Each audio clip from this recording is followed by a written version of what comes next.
આવતો હોય એવી સ્થિતિ હતી। એટલે દૂરથી સોનાની લગતી નગરી એ ખરેખર વિકાસ પુરુષની નહોતી, વિનાશ પુરુષની હતી। અને એટલે રામે જઈને રાવણનો વધ કરવો પડ્યો।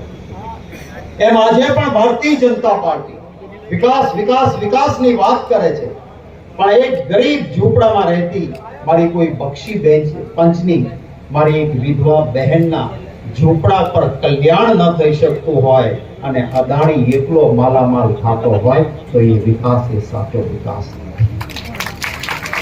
વિકાસ તો ત્યારે કહેવાય કે ગરીબના ઝૂંપડામાં બેઠેલી કોઈ વિધવા બહેનની પરિસ્થિતિમાં સુધારો। આજે દેશમાં 22 જણા પાસે, ખાલી 22 જણા પાસે એટલી મિલકત, સંપત્તિ અને રૂપિયા છે જેટલા દેશમાં 70 કરોડ જનતા પાસે એક તરફ અને 22 જણા પાસે એક તરફ। એટલો મોટો ભેદભાવ છે।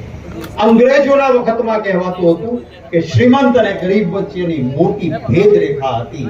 આજે એનાથી મોટી ભેદ રેખા ઊભી થઈ છે। ત્યારે લોકશાહી ઢબે લડીને કોંગ્રેસ પાર્ટીએ સત્તા પડાવી લેવા માટેની સેવાની સાધના કરવા માટેની ચિંતા કરવી છે। જ્યાં સામાન્ય માણસની ચિંતા થાય, જ્યાં પેપર ફૂટે નહીં, બ્રિજ તૂટે નહીં, જ્યાં રસ્તો આજ બનેલો હોય ને કાલે એમાં ખાડો પડે નહીં, એવી સ્થિતિ પેદા થાય, જ્યાં ખેડૂતોનું કલ્યાણ થાય, જ્યાં બહેનોની રક્ષા થાય, એવું ન હોય કે જ્યાં 6 વર્ષની દીકરી, પહેલા ધોરણમાં ભણતી દીકરી, એ બક્ષી પંચની દીકરી હતી, એને એક રાક્ષસ ગાડીમાં બેસાડીને લઈને જાય। અરે 6 વર્ષની દીકરી તો કુમળું ફૂલ કહેવાય, એના ઉપર રાક્ષસની પણ નજર ના બગડવી જોઈએ। ત્યાં નજર બગાડે, એના ઉપર ખોટી નજરથી કોશિશ થાય, દીકરી રડવા માંડે, ચીસો પાડે તો એનું ગળું દબાવીને મારી નાખવામાં આવે। આવી રાક્ષસી પ્રવૃત્તિ કરનારો માણસ ભાજપની વિચારધારાનો હોય એટલે આખું ભાજપ મૂંગું રહે તો એ ચાલી શકે નહીં। આના સામે લડવું છે ત્યારે આપણે સૌએ પ્રેમથી ભાવથી ઉપસ્થિતિ રાખી આપનો સૌનો ખૂબ આભાર માનો। માનની જગદીશભાઈ જે કઈ સ્ટેજ ઉપરના નામ લીધા છે એ બધા મેં લીધેલા ગણી લેવાના છે। એ સમય વચ્ચે એટલે બીજા નામો લીધા નથી। ખૂબ બધા આગેવાનો છે, બધાનો ધારાસભ્યશ્રીઓ, માજી ધારાસભ્યશ્રીઓ, મારા કાર્યકારી પ્રમુખશ્રી, અમારા હોદ્દેદારશ્રીઓ, સૌનો ખૂબ આભાર માનું છું। અને આપના પ્રભારી તરીકે જોયું ને સુહાસિનીબેન યાદવ, અહીંયા આપણે માલધારીઓ ઘણા છે, આ માલધારી પરિવારની દીકરી છે અને બરાબર બક્ષી પંચ જરૂરિયાતમંદ ખેડૂત પશુપાલકની વ્યથા સમજે એવી દીકરી છે। મેં બિહારના પ્રભારી તરીકે એમના પિતાજી શરદ યાદવજીની સાથે કામ કર્યું છે। એ મારા ગુરુ પણ હતા, અમને જ્યાં જરૂર પડે ત્યારે મને માર્ગદર્શન આપતા હતા। ત્યારે એવી દીકરી આપણે પ્રભારી છે, જરૂર એનું માર્ગદર્શન લેજો। આપ સૌનો ખૂબ ખૂબ આભાર માની ઈશ્વરને પ્રાર્થના કરું છું કે આ જે સંગઠન છે ને એ કાયમ ટકી રહે, આમાં કોઈ શકુનીઓનો ગજ ન વાળે, બરાબર ને? અને સૌ સમાજને સાથે લઈને એક વિકાસની, સાચા અર્થના વિકાસની દિશામાં જવામાં સફળતા મળે। ભાઈ શ્રી ચંદનજીભાઈને અને અહીંના જમાઈ બળદેવજી ઠાકોરને ખૂબ અભિનંદન આપું છું। એમની ટીમને એક ખૂબ સરસ વ્યવસ્થા કરી। અહીંયા પંખા નથી પણ ત્યાં પંખાય રાખ્યા, આ બાજુ 2 એર કુલર મૂક્યા પણ ત્યાં 2 નેતા ગોઠવાઈ ગયા। એટલે એક પત્રકારો ને એક આગળની રોડ, 2 માટે નથી, બાકી સરસ વ્યવસ્થા પણ છે। બધાને ખૂબ અભિનંદન, આપ સૌને શુભેચ્છાઓ। જય હિન્દ। દેશમાં ગેનીબેન જીતશે એવું સૌ લોકોના મુખે આવ્યું એવા ગેનીબેનના સન્માન સમારંભમાં આદરણીય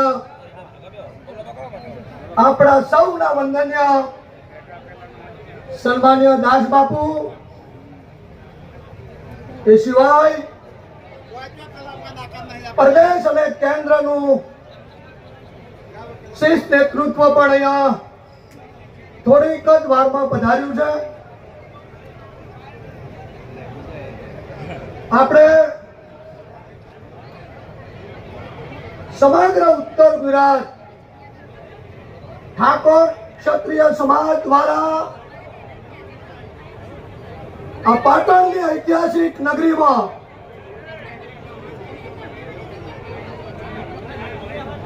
આ એક ભવ્ય પ્રોગ્રામ, એક ભગીરથ કાર્યનું આયોજન કર્યું છે.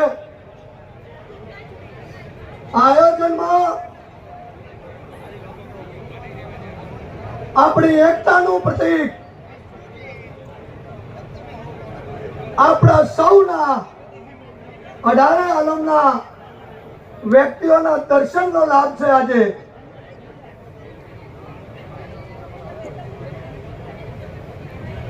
સન્માન્ય કલોલના પૂર્વ ધારાસભ્ય બળદેવજી અને સન્માન્ય સિદ્ધપુરના પૂર્વ ધારાસભ્ય ચંદનજીના જે અથાગ પ્રયત્નો હતા એ આજે આપણે આપણી નજર સમક્ષ નિહાળી શકીએ છીએ કે પાટણની અંદર ઐતિહાસિક પબ્લિક આવી છે. અનહદ હાઈવે થી પ્રગતિ મેદાનના શેડા સુધી એ સૂચના અનુસાર આપણે બધાએ વર્તન કરી અને સમાજની અંદર જેમ 21મી સદીની અંદર જે હરણફાળ ટેકનોલોજી શિક્ષણ જે વધી રહ્યું છે એની અંદર આપણી દીકરીઓ ભણે, આપણા દીકરાઓ ભણે, આવનારા દિવસોની અંદર સમાજ પ્રગતિ તરફ જાય, કુરિવાજો અંધશ્રદ્ધા આપણા સમાજમાંથી દૂર થાય અને જેમ જેમ 21મી સદીની અંદર કોમ્પ્યુટરનો યુગ ચાલી રહ્યો છે એ યુગની અંદર આપણે કદમથી કદમ મિલાવીને ચાલવાનું છે.